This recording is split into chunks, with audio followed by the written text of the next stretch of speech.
मैं डॉक्टर राजेंद्र कुमार, सह आचार्य रसायन शास्त्र, राजकीय कन्या महाविद्यालय चोमू। आप सभी का हमारे आज के इस वीडियो के अंतर्गत स्वागत है। इससे पहले हमने हमारे वीडियो के अंतर्गत जो संकुल यौगिक बनते हैं उनके स्थायित्व की व्याख्या करने के लिए थर्मोडायनेमिक एस्पेक्ट और काइनेटिक एस्पेक्ट के बारे में अध्ययन प्रारंभ किया था। उसी श्रृंखला के अंतर्गत हमने कि रासायनिक जो अभिक्रियाएं हैं, संकुल यौगिक निर्माण होता है, उस संकुल यौगिक के बनने के बाद में उसका स्थायित्व काइनेटिक आधार पर हम किस प्रकार से एक्सप्लेन करेंगे, उसको समझाने के लिए हमने जो स्थायित्व है उसको गतिज पक्ष के आधार पर किस प्रकार से समझाएंगे के लिए उन अभिक्रियाओं को मुख्य रूप से 4 भागों में वर्गीकृत करके विभाजित करके हमने एक्सप्लेन किया था।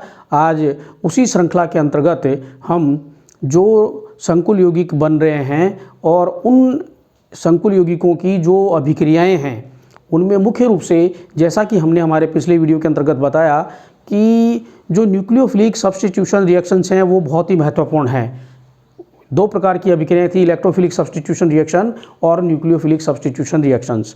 तो इलेक्ट्रोफिलिक सब्स्टिट्यूशन रिएक्शंस अकार्बनिक रसायन में, विज्ञान में इतनी महत्वपूर्ण नहीं है। क्यों नहीं है का कारण हमने बताया था कि मेटल जो है वो लिगेंड के चारों तरफ लिगेंडों से घिरा रहता है, इसलिए उसका प्रतिस्थापन इजीली संभव नहीं होता है। लेकिन न्यूक्लियोफिलिक सब्स्टिट्यूशन रिएक्शंस आसानी से संपन्न होती हैं अकार्बनिक रसायन विज्ञान के अंतर्गत। तो उन जो अकार्बनिक रसायन में संपन्न होने वाली न्यूक्लियोफिलिक सब्स्टिट्यूशन रिएक्शंस की क्रियाविधि क्या है, उस क्रियाविधि को आज हम समझाएंगे। तो मुख्य रूप से जो इनऑर्गेनिक केमिस्ट्री है उसके अंतर्गत न्यूक्लियोफिलिक सब्स्टिट्यूशन रिएक्शंस की क्रियाविधि को हम मुख्य रूप से इन 3 क्रियाविधि के आधार पर समझाते हैं। पहले प्रकार की जो क्रियाविधि है उसको हम कहते हैं डिसोसिएटिव मैकेनिज्म, अर्थात डी मैकेनिज्म। दूसरे प्रकार की जो क्रियाविधि है उसको कहते हैं एसोसिएटिव मैकेनिज्म, ए मैकेनिज्म। और तीसरे प्रकार की जो क्रियाविधि है इंटरचेंज मैकेनिज्म, आई मैकेनिज्म। तो ये तीनों क्या है और किस प्रकार से रासायनिक अभिक्रिया कि इस प्रतिस्थापन अभिक्रियाओं को हम समझा सकते हैं। तो सबसे पहला जो बिंदु था हमारा डिसोसिएटिव मैकेनिज्म, जैसा कि आगे लिखा हुआ है डी मैकेनिज्म, कि इस प्रकार की जो क्रियाविधि है वो आपकी SN1 का तात्पर्य है यूनिमोलिकुलर न्यूक्लियोफिलिक सब्स्टिट्यूशन रिएक्शन के समतुल्य है। और इस प्रकार की अभिक्रियाओं में, प्रतिस्थापन अभिक्रियाओं में, जैसा इसमें यहाँ नाम दे रखा है डी मीन्स डिसोसिएटिव, अर्थात जो बीच के अंदर जो मध्यवर्ती बनता है वो कम CN वाला, समन्वय संख्या वाला मध्यवर्ती अपेक्षित है। क्यों? क्योंकि इसके अंदर डिसोसिएशन पहले होता है, अर्थात बंध का टूटना, ये बाहर निकलता है। तो देखिए यहाँ पर कि इस प्रकार की क्रियाविधि के अंतर्गत MLNX ये कोई कॉम्प्लेक्स है, संकुल यौगिक है, और इस संकुल यौगिक से सबसे पहले ये MLN बनता है प्लस X इसमें से बाहर निकल जाता है। अर्थात पहले मेटल और इस X के बीच में पाए जाने वाले बंध का टूटना पहले होता है, अर्थात डिसोसिएशन होता है, वियोजन होता है। इसलिए इस प्रकार की क्रियाविधि को हम डिसोसिएटिव मैकेनिज्म या क्रियाविधि के नाम से जानते हैं। और यहाँ पर सेकंड स्टेप के अंतर्गत, क्योंकि यूनिमोलिकुलर एक अणुक है, 2 पदों में संपन्न होती है, तो सेकंड स्टेप में ये MLN प्लस Y इसके साथ में नेक्स्ट जो आपका लिगेंड है वो जुड़ता है, और इस प्रकार से उतनी ही CN वाला समन्वय संख्या वाला संकुल यौगिक का इसका अंतर्गत जो तीव्र गति से निर्माण होता है। तो ये रेट डिटरमिनिंग स्टेप इसकी ये है स्लो स्टेप, जिसके अंतर्गत कम समन्वय संख्या वाला संकुल यौगिक का निर्माण होता है, अपेक्षित है। तो इस प्रकार की क्रियाविधि को हम डिसोसिएटिव यानी वियोजनीय क्रियाविधि के नाम से जानते हैं। नेक्स्ट जो प्रकार है नंबर 2 वो है एसोसिएटिव, साहचर्य। बिल्कुल सिंपल है, इसके अंतर्गत भी जैसा इसमें नाम दे रखा है ए मैकेनिज्म यानी एडिशन। तो इसके अंतर्गत सबसे पहले वो जुड़ता है।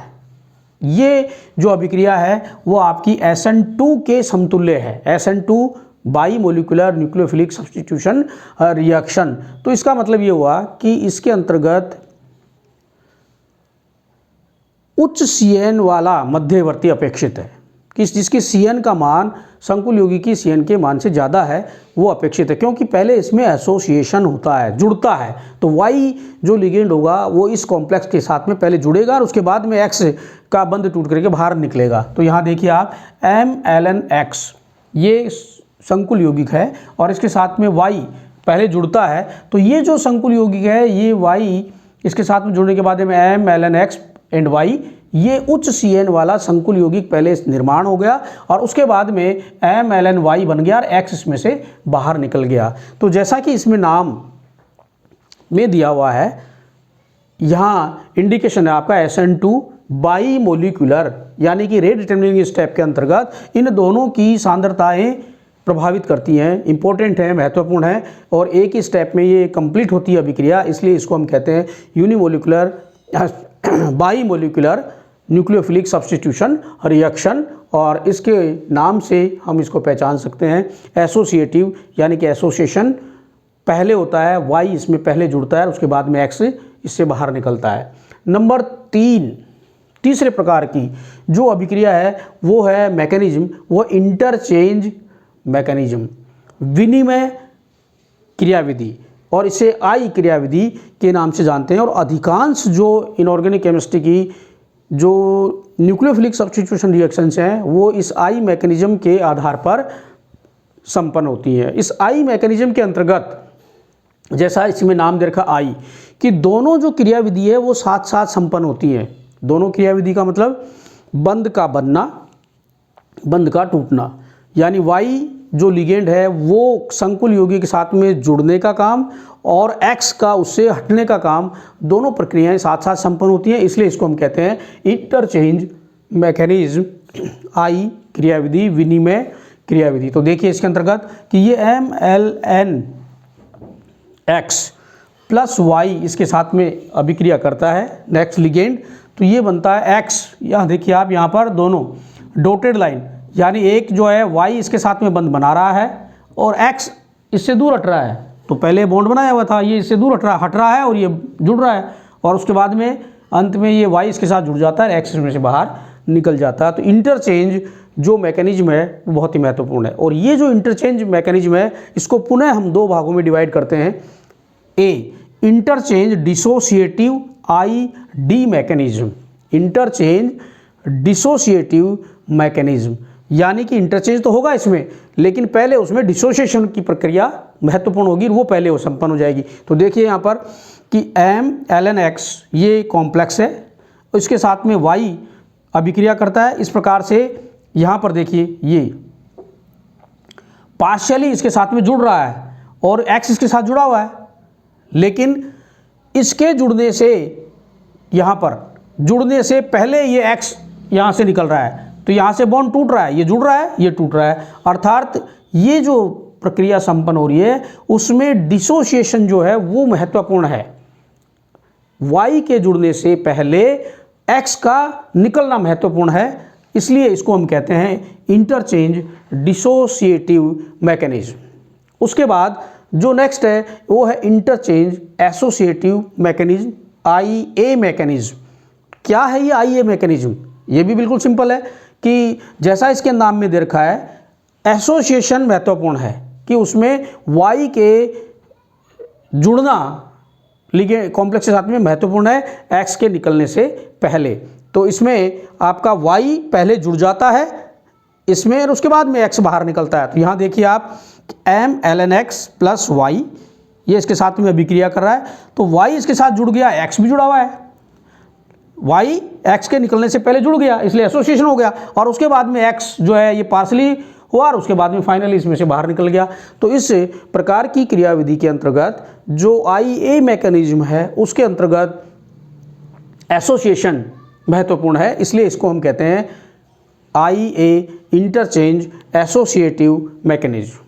इस प्रकार की जो संपूर्ण ये जो क्रियाविधि है उसको हम यहाँ पर इस प्रकार से प्रदर्शित कर सकते हैं। ये जो चीज़ है वो पूरी इस क्रियाविधि को हम इस प्रकार से एक्सप्लेन कर सकते हैं। MLNX ये एक संकुल यौगिक है, कॉम्प्लेक्स है आपके पास में, तो दोनों क्रियाविधि है D मीन्स जैसा नाम दे रखा है डिसोसिएटिव, को इसका मतलब ये हुआ इसमें से -x, ये x इसमें से बाहर पहले निकलता है, फिर उसके बाद में x निकलता है तो ये संकुल यौगिक ये वाला बनता है जो कि कम CN मान वाला है, लेस, क्योंकि इसमें से डिसोसिएटिव है तो कम CN वाला बन गया, और उसके बाद में प्लस ये Y, तो ये फाइनली यौगिक बनता है MLNY कॉम्प्लेक्स का निर्माण करता है। तो डिसोसिएटिव मैकेनिज्म के आधार पर आपका प्रतिस्थापन अभिक्रिया संपन्न होती है। अब है एसोसिएटिव, तो एसोसिएटिव में ए मैकेनिज्म प्लस वाई, यानी ये जो कॉम्प्लेक्स बन रहा है वो आपका उच्च CN मान वाला संकुल यौगिक इसमें मध्यवर्ती बनता है, फाइनली इसमें से X निकलता है और हमें MLNY कॉम्प्लेक्स यौगिक प्राप्त होता है, संकुल यौगिक इसमें से प्राप्त होता है। तो इसमें ये जुड़ा पहले है इसलिए इसको एसोसिएटिव मैकेनिज्म के नाम से जानते हैं। अब दो जो आपने बताई थी IA और ID, यहाँ पर देखिए सबसे पहले है ID, तो ID के अंतर्गत प्लस Y इसके साथ रिएक्शन करता है, तो जैसा आपने बताया दोनों अभिक्रियाएं साथ साथ संपन्न होती हैं। ये डॉटेड लाइन से जुड़ने का काम कर रहा है, ये इससे हटने का, दूर हटने का काम कर रहा है, फाइनली ये जुड़ जाता है और ये निकल जाता है। तो इसमें डिसोसिएशन पहले है, यानी ये छोड़ता है स्थान तब ये इसके साथ में तुरंत जुड़ता है, तो ये जुड़ने के बाद X इसमें से बाहर निकल जाता है। ठीक इसी प्रकार से IA यानी कि इसमें दोनों चीज़, पहले ये Y जो है वो इस कॉम्प्लेक्स के साथ में जुड़ जाता है, बाद में आपका X पार्सली निकल रहा है, फाइनली निकल रहा है।